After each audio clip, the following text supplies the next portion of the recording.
Hi, Dale again coming to you from my garage, and this video I'm going to show you how to make a great Valentine's gift.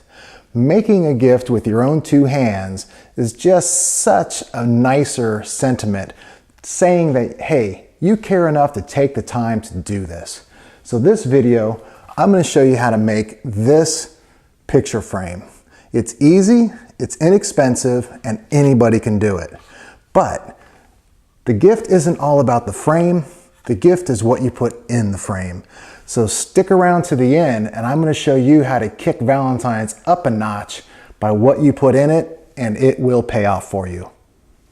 Let's get started. I start by cutting my select pine boards to size. I cut them oversized so that I can sneak up on the final cuts. This picture frame will be for an 8x10 picture and will have an oak trim on the inside. So the final opening for the picture is going to be 8 1/4 by 10 1/4. I cut these pieces about 2 inches long for now. I did a quick test on my miter saw for a 45-degree cut, and it was not producing that nice of a corner. I know that it isn't that the need is for perfect 45s and instead use the other side of the cuts to make a 90-degree corner. I was just not having much luck, so I clamped my 45-degree square to my table saw sled and used that. You'll see that it worked in giving good corners, but certainly is not a replacement for a nice miter saw sled. I start by mitering the sides that will be the 10 1/4 inch opening. I make my first cut using my Fashion Together jig, then measure the inside to be 1 1/4 inches and make a mark. This is where my setup falls a bit short. I can only trim off about 1/8 of an inch at a time.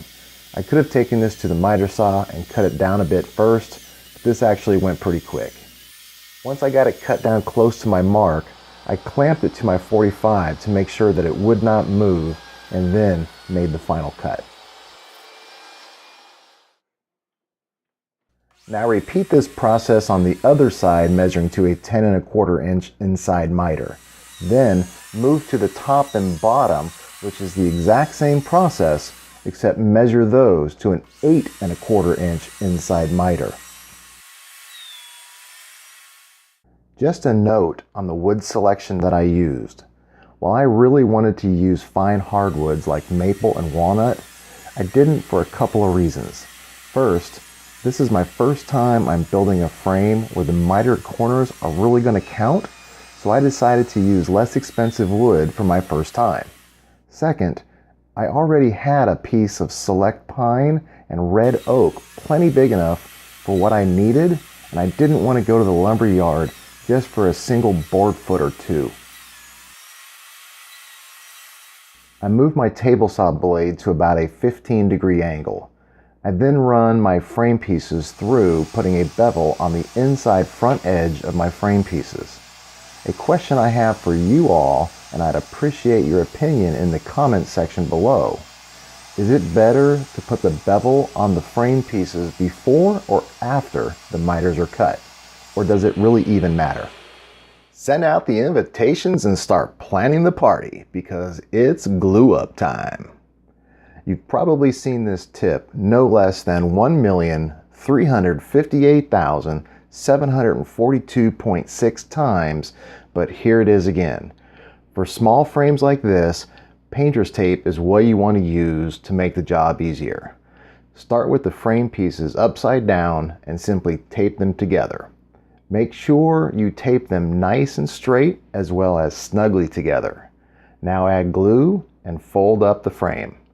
I could have added one more strip of tape to go all the way around the frame, and that would have been plenty, but I received these band clamps as a Christmas gift, so I wanted to give them a try. They work really good. Make sure you get good glue coverage in all the miter joints, and take time now to clean up any glue squeeze out with a damp paper towel, as it is much easier to do it now rather than later. Then simply set it aside and allow the glue to set. While that glue is drying, we can move on to the oak insert. I'm using a piece of scrap 1/2 inch thick red oak and routing a cove to both sides.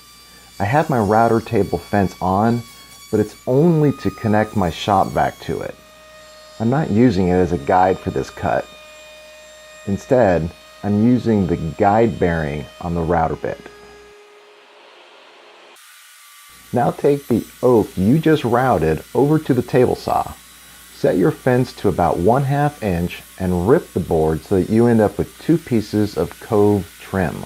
My board was 3 feet long, which was too short to only use one side for the trim, but I'll also end up having a lot of extra trim having to use both sides.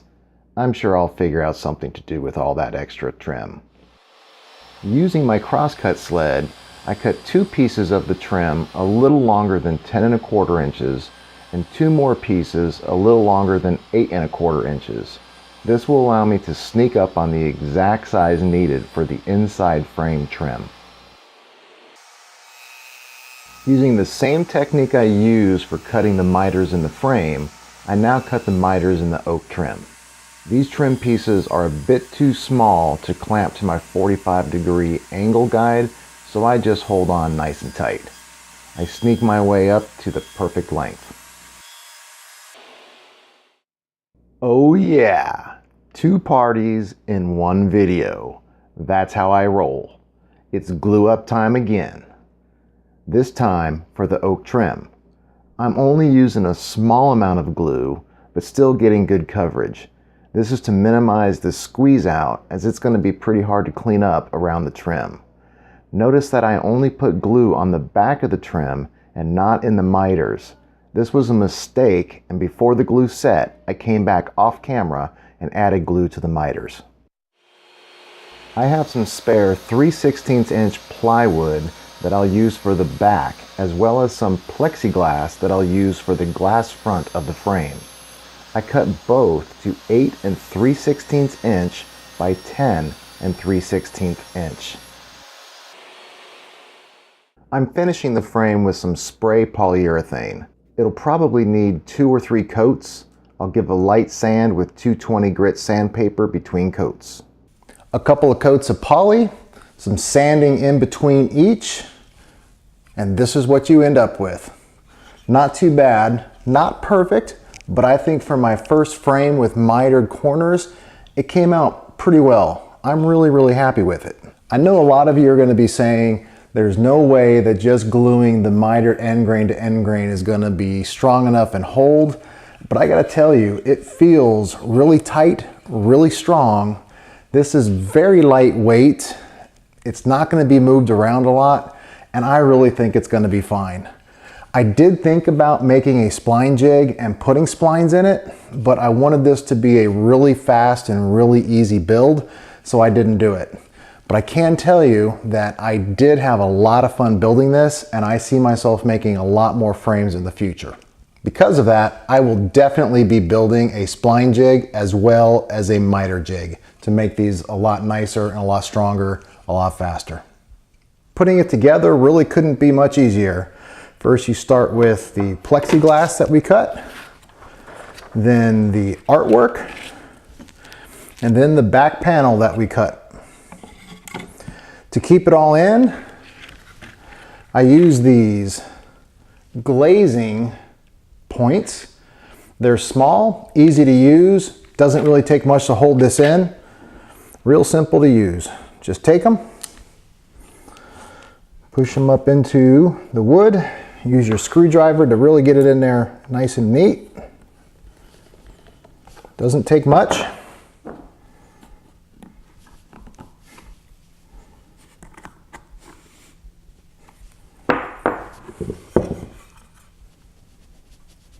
Stays in nice and fine.